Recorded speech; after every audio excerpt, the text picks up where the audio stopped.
Monsieur Juppé, avant la campagne, avait déclaré qu'il était souhaitable qu'un changement de génération s'opère au Sénégal.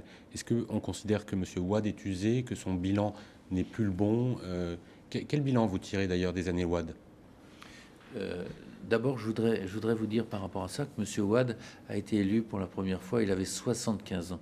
Donc effectivement, M. Wade, il a effectué 10 ans, un peu plus, 12 ans de pouvoir, une fois 7 ans, une fois 5 ans de pouvoir. Donc en soi, c'est ce qui se passe en France aussi, assez souvent. Hein. Donc sur ce plan-là, je ne pense pas qu'il y ait de problème.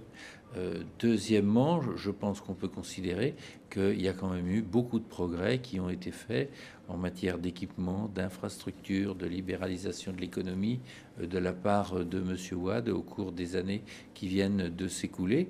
Mais maintenant, la France, au Sénégal comme ailleurs, ne soutient aucun candidat. Voilà. Nous attendons le résultat qui sera le choix des Sénégalaises et des Sénégalais.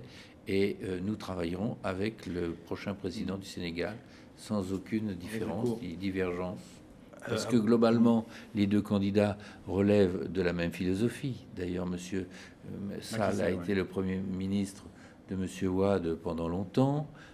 Ils ont grosso modo les mêmes opinions. Sauf qu'aujourd'hui, il est soutenu par 12 autres partis, oui, donc il est obligé de tout tenir sauf compte. Wade. Voilà, c'est un peu ça. Voilà. On verra bien ce que ça donne dans les urnes. Alors, encore un mot sur... Entre les consignes de parti et puis le bulletin dans l'urne, il peut y avoir parfois des décalages, heureusement.